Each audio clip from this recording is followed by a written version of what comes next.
Hello दोस्तों। आज का जो टॉपिक है वास्तव में ही अपने आप में एक अच्छा टॉपिक है। और जितने भी सारे प्रश्न हम आपके लिए लेकर आए हैं, बस मैं 2 शब्दों में अपनी बात सीमित करना चाहता हूं, ज़्यादा समय नहीं लूँगा। आप मेरी बात बस इसे ध्यान से सुन लें। सभी जो भी आप हमारी वीडियो देख रहे हैं, कि जो प्रश्न मैं आपके लिए लेकर आया हूँ ये आपको किसी भी चैनल पर या बुक पर नहीं मिलेंगे, लेकिन ये प्रश्न आपके एग्जाम में पूछे जा रहे हैं। ऐसे प्रश्न एग्जाम में आ रहे हैं और इसलिए हम आपसे कहते हैं कुछ हटके तैयारी करें। आपने बुक तो बहुत पढ़ी होंगी, लेकिन इतनी गहराई से इतने अच्छे प्रश्न आपको कहीं नहीं मिले होंगे। और फिर एग्ज़ाम टाइम पर जब आप एग्ज़ाम देकर आते हैं और फिर घर वालों से बोलते हैं या फिर अपने फ्रेंड से बोलते हैं पता नहीं कहाँ से प्रश्न आ गए, मैंने तो 20-20 घंटे 18-18 घंटे 10-10 घंटे तैयारी की थी।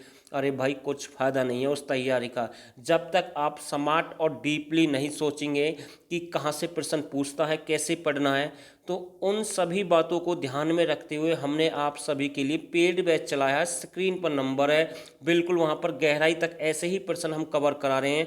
और वो प्रश्न हम आपके लिए कवर करा रहे हैं जो एग्जाम में पूछे जा रहे हैं। और आज ही ज्वाइन कर ले, ज़्यादा नहीं है 199 रुपये। अगर मान के चले 199 रुपये में आपको 25% यानी 25 नंबर आपके कवर हो जाते हैं और आप दूसरे कैंडिडेट से 5 या 4 नंबर प्लस हो जाते हैं और आपको नौकरी मिल जाती है, क्या आपके 199 रुपये दुखेंगे? 199 रुपये तो भाई मैं आपको बता दूं 2 या 4 दिन में किराए भाड़े में भी खर्च हो जाते हैं। आप इधर से उधर जाते हैं कोचिंग के लिए, तब भी खर्च हो जाते हैं। चलो वो अलग बात है। वीडियो के एंड तक बने रहना। सारे प्रश्न अच्छे हैं। पहला प्रश्न है जो मेरा आप सभी के लिए, जैसे कि आप सभी देख पा रहे हैं, हजारों वर्ष पहले 5 पांडवों में से किस किसने सिरसा में वनवास काटा? तो इसलिए हम कहते हैं कि हमारी वीडियो जरूर देखें आप एंड तक और पेड बैच ज्वाइन करें। नकुल और सहदेव ऐसे 2 व्यक्ति थे पांडवों में से जिन्होंने जो वनवास था, तो उनमें से इन दोनों व्यक्तियों ने केवल कहाँ पर वनवास काटा था? सिरसा के अंदर वनवास काटा था। इंपॉर्टेंट प्रश्न है, नोट कर ले। लेकिन जो पेड बैच में मैंने हाल ही में अभी जो आपका सिरसा जिला कवर कराया, वहाँ ये प्रश्न मिस हो गए थे, लेकिन ये प्रश्न मैंने बड़ी मेहनत से बनाए हैं। आज हम इसलिए आपके लिए लेकर आए हैं, तो आप इन्हें नोट कर लें। आपको ये पीडीएफ मिल जाएगी। पेड बैच के जितने भी बच्चे हैं उन्हें सभी को पीडीएफ मिल जाएगी, कोई दिक्कत नहीं है। अगला प्रश्न देखते हैं। हरियाणा में प्राचीन समय में रंग महल संस्कृति के कई रंग और कई डिजाइन के बर्तन कहाँ से प्राप्त हुए हैं? तो इसका जो राइट आंसर है, हरियाणा प्राचीन समय में रंग महल और संस्कृति के कई रंग के कई डिजाइन के बर्तन वो कहाँ से प्राप्त हुए हैं? सिरसा से प्राप्त हुए हैं। अगला प्रश्न देखते हैं। हरियाणा की प्रथम महिला पत्रिका संपादक कौन थी? देखो, महिला की हम बात कर रहे हैं, पत्रिका संपादक कौन थी? देखो, हरियाणा का जियालाल जैन था, उसे तो हम जानते हैं सभी, लेकिन महिला की बात हो रही है, सूरदेवी प्रभाकर थी। कौन थी? सूरदेवी प्रभाकर। इंपॉर्टेंट पर्सन है भाई, मोस्ट इंपॉर्टेंट पर्सन है, प्रथम महिला थी। और इन्होंने भक्ति पत्रिका निकाली थी। और कब निकाली थी? 1926 में निकाली थी। कहाँ से निकाली थी? रेवाड़ी से। सारे प्रश्न इंपॉर्टेंट हैं। देखो, नाम क्या पत्रिका का? भक्ति पत्रिका। कहाँ से निकाली? रेवाड़ी से। कब निकाली? 1926 में। किसने निकाली? सूरदेवी प्रभाकर ने। कौन थी? पहली महिला। मतलब 5 प्रश्न बने गए एक ही प्रश्न में से, अगर पढ़ने का तरीका आपका ठीक हो तो। अगला प्रश्न देखते हैं। भारत निर्माण या भारत मित्र पत्र के संपादक कौन थे?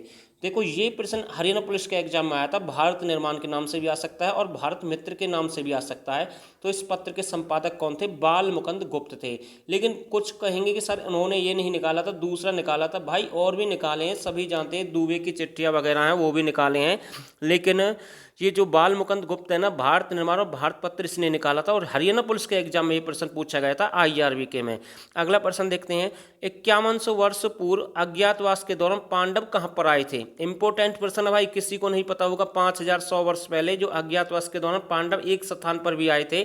कहाँ पर आए थे वो? अरावली की पहाड़ी है और एक स्थान है ढोसी। कौन सा स्थान है? ढोसी का जो स्थान है, जहाँ पर चवन ऋषि का स्थान है, जो चवन ऋषि वहाँ पर रहते थे ढोसी की पहाड़ी पर। तो अज्ञातवास के दौरान पांडव यहाँ पर भी आए थे। तो नोट कर लेना भाई, इंपॉर्टेंट प्रश्न है बिल्कुल। ऐसे प्रश्न प्लस करते हैं, इसलिए हम आपसे कहते हैं कि पेड बैच ज्वाइन करें, वहाँ पर बिल्कुल गहराई तक सारे प्रश्न कवर करा रहे हैं और बिल्कुल हट के तैयारी करा रहे हैं आप सभी की। अगला प्रश्न देखते हैं। अरावली की पहाड़ी सबसे नीचे कौन सा गांव स्थित है? देखो, अरावली की जो पहाड़ी है ना, हरियाणा की मैं बात कर रहा हूँ, तो एक कुलताजपुर गांव है, ये सबसे ऊंचा था। ये 652 मीटर ऊंचाई पर है पहाड़ी पर। लेकिन एक धुसरी गांव है, धूसरी, इसे धुंसरी भी कह सकते हैं। कौन सा? धूसरी गांव है। ये बिल्कुल तलहटी में है। किसकी तलहटी? अरावली की पहाड़ी, बिल्कुल सबसे नीचा गांव है। तो नोट कर लेना। 652 कुलताजपुर सभी को पता, लेकिन नीचा नहीं पता किसी को कौन सा है, तो हम इसलिए कहते हैं गहराई तक पढ़ें। अगला प्रश्न देखते हैं। हरियाणा की किस पहाड़ी का संबंध एक सुप्त ज्वालामुखी या फिर एक लुप्त ज्वालामुखी किससे माना जाता है? तो अरावली की पहाड़ी। तो ये कहाँ पर माना गया? प्राचीन समय का एक सुप्त ज्वालामुखी कहते हैं इसे। वैसे अब तक कोई हलचल नहीं हुई है, काफ़ी दिन से कोई मतलब कि 100-200 वर्ष से पहले से कोई हलचल नहीं हुई है यहाँ पर, लेकिन इसका नाम रख दिया गया है। ये प्रश्न ऑनलाइन एग्जाम पूछा गया था। तो ये आपका अरावली की पहाड़ी में ढोसी की पहाड़ी है ना, अरावली की पहाड़ी, ढोसी की पहाड़ी वहीं पर है, वहाँ पर है आपका एक सुप्त ज्वालामुखी को नाम दिया गया है। अगला प्रश्न देखते हैं, हरियाणा की प्रमुख मोरनी की पहाड़ियों का संबंध किससे माना जाता है? तो एक रानी थी, उस क्षेत्र पर शासन किया था, मोरनी के जो मोरनी की पहाड़ी इस पर शासन किया था, रानी थी, उनसे संबंध है, नोट कर लेना भाई। मोरनी की पहाड़ी का संबंध किससे? एक रानी से था। तो उन्होंने क्या किया था? शासन किया था, मतलब कि राज किया था वहाँ पर। अगला प्रश्न देखते हैं, मोरनी गांव की समुद्र तल से ऊंचाई कितनी है? देखो मोरनी की जो पहाड़ी है उसकी जो चोटी है मोरनी की, वो करोह है। कौन सी है? शिवालिक की पहाड़ी जो ऊंची चोटी कौन सी है? करोह है। सभी जानते हैं जो 15 से 14 है उसकी ऊंचाई है, लेकिन यहाँ पर समुद्र तल से मोरनी गांव की ही ऊंचाई पूछी गई है, तो 1220 मीटर है। कितनी? 1220 मीटर है। इंपॉर्टेंट प्रश्न है बिल्कुल। अगला प्रश्न देखते हैं, हरियाणा के किस पहाड़ी में से एक छुपे हुए चैनल का सिद्धांत माना जाता है? तो हरियाणा की एक पहाड़ी है, इसमें एक छुपे हुए चैनल का सिद्धांत माना जाता है, तो कौन से? मोरनी की पहाड़ी। चैनल क्या होते हैं थोड़ा सा मैं आपको समझा देता हूँ। ये मान लीजिए आपका नक्शा है, मैंने ये मान के चले, मैंने थोड़ा सा वो बना दिया, इंडिया बना दिया मान के चलें। तो यहाँ पर कुछ पानी का बहाव है झील का, और इधर भी कोई पानी का बहाव है झील का, तो ये एक दूसरे से मिल जाते तो ये चैनल बना लेते हैं, मतलब एक रास्ता बन जाता है। तो ऐसी एक झील यहाँ पर, एक यहाँ पर, तो ये दोनों बिल्कुल ऐसे बन गई आपस में, तो ये चैनल का नाम दे दिया गया है। तो इसे कहते हैं, चैनल का सिद्धांत माना गया मोरनी की पहाड़ी से। तो इसलिए हम आपको ये बता रहे थे मोरनी की पहाड़ी तलहटी में कितनी प्रमुख झीलें हैं? तो 2 हैं, तो उन्हीं के कारण इसका चैनल नाम दिया गया है। तो इंपॉर्टेंट प्रश्न है, नोट कर लें भाई बिल्कुल। अगला प्रश्न देखते हैं, हरियाणा का नारनौल किस काल में नर राष्ट्र के नाम से जाना जाता है? हरियाणा का नारनौल किस काल में नर राष्ट्र के नाम से जाना जाता है? तो इसका जो राइट आंसर है, महाभारत काल से जो नारनौल है, से महाभारत काल नर राष्ट्र के नाम से जानते थे। किस काल में? महाभारत काल में। इंपॉर्टेंट प्रश्न है। 12वीं शताब्दी के 2 शतक पहले नारनौल पर किसका शासन था? तो 12वीं शताब्दी की बात कर रहे हैं हम, तो नारनौल पर किसका शासन था? तो राजपूतों का शासन था। 12वीं शताब्दी में किसका? राजपूतों का शासन था। इंपॉर्टेंट प्रश्न है भाई, बिल्कुल अच्छा प्रश्न है। अगला प्रश्न देखते हैं, 15वीं शताब्दी में नारनौल मुगलों के हाथ से निकलकर किस में चला गया? देखो 15 शताब्दी में जो नारनौल मुगल के हाथों से निकल गया। देखो एक बात बताऊं, 12वीं में था राजपूत का शासन और 15वीं शताब्दी में मुगलों का शासन था, लेकिन किसके हाथ में चला गया निकल कर? ये अफगानों के शासन में चला गया, मतलब अफगानों ने इस पर कब्जा कर लिया। किस पर? नारनौल पर। कब की बात है? 15वीं शताब्दी की। एक प्रश्न और आता है, नारनौल का प्राचीन नाम क्या था? ये प्रश्न आपको आगे मिलेगा, वो भी मैं आपको बता दूंगा। अगला प्रश्न देखते हैं, हरियाणा में किसके शासनकाल में नारनौल एक व्यापार केंद्र के रूप में जाना जाता था? तो राजा नूर के समय में एक ये व्यापार केंद्र के रूप में जाना जाता था। कौन सा स्थान? नारनौल। नारनौल से काफ़ी प्रश्न पुट हुए हैं इस वीडियो में। अगला प्रश्न देखते हैं, प्राचीन समय नारनौल से किस फसल का व्यापार सबसे अधिक प्रसिद्ध था? तो कपास का व्यापार प्राचीन समय में नारनौल से सबसे अधिक होता था। यहाँ पर जो कपास का व्यापार के नाम से एक मंडी भी थी। तो कह सकते हैं कि ऐसे प्रश्न निकलकर सामने आ जाते हैं। हमने बड़ी बड़ी मेहनत से कहाँ कहाँ से प्रश्न बनाए हैं।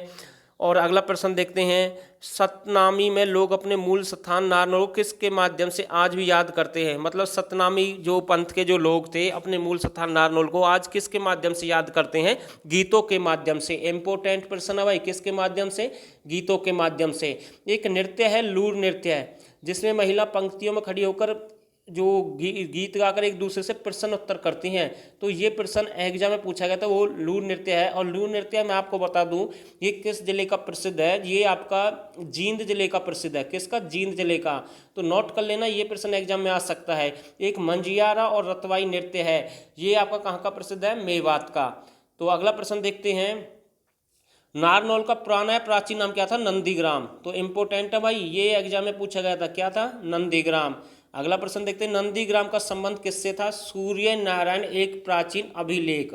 तो सूर्य नारायण एक प्राचीन अभिलेख है, उससे संबंध था नंदीग्राम का। किसका? नारनौल का। प्रश्न आ सकता है, सूर्य नारायण अभिलेख का संबंध किससे है? नंदीग्राम या नारनौल से।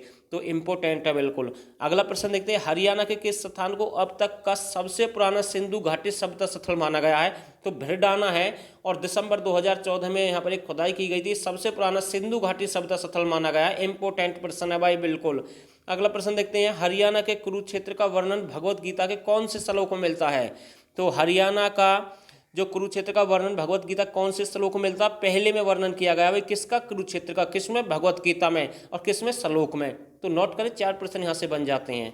अगला प्रश्न देखते हैं, हरियाणा का कौन सा जिला नमक बाजार के लिए प्रसिद्ध था? प्राचीन समय की बात कर रहा हूँ मैं।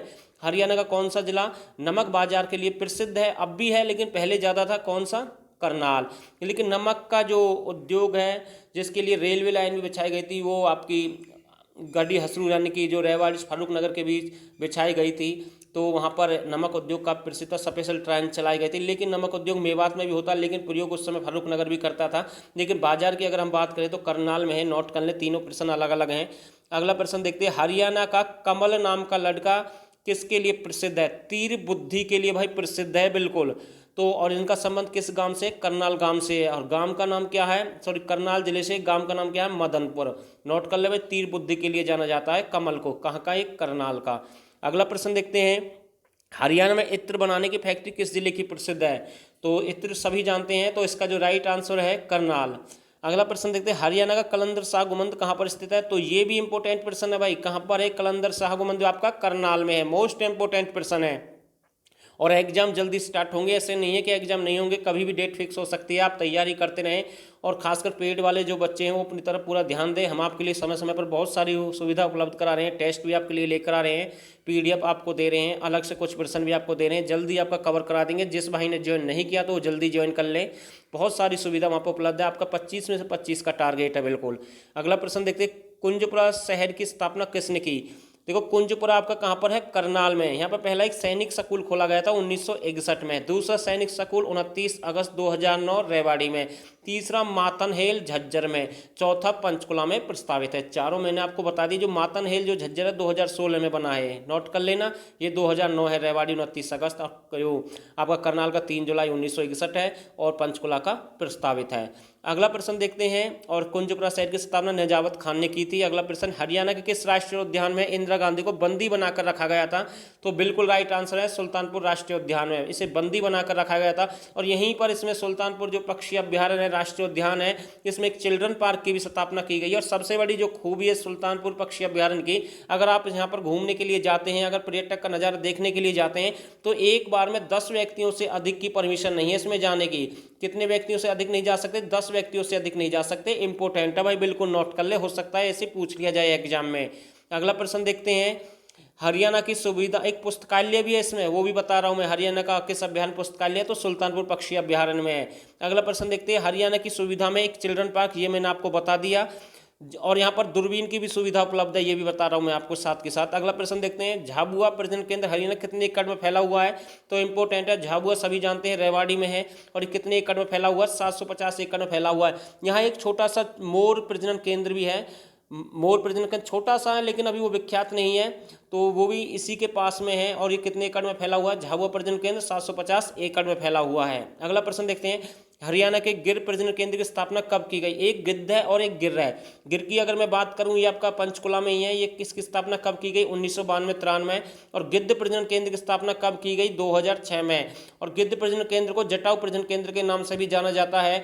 और जो जटाऊ उत्सव है, जो मनसा देवी के जो पुजारी थे वो इस उत्सव को मनाते हैं हर वर्ष। एग्जाम में ऐसे ही पूछा गया था कि किस मंदिर के पुजारी जटाऊ उत्सव मनाते हैं, फिर ये क्या यात्रा निकालते हैं?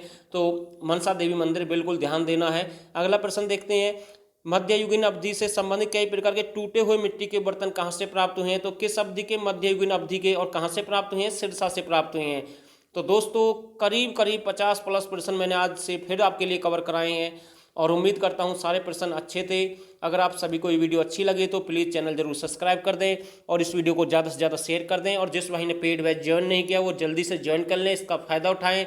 आपका कोर्स निकलता जा रहा है। ऐसे तैयारी करें जहाँ से सिलेक्शन हो, वरना किताब और बुक का चैनल जो भी है बहुत कुछ मिल जाएगा आपको देखने का, लेकिन कुछ ही सिलेक्टेड ऐसे कुछ किताबें हो सकती हैं या फिर कुछ चैनल हो सकते हैं जहाँ से आपके 25 में 25 आ सकते हैं।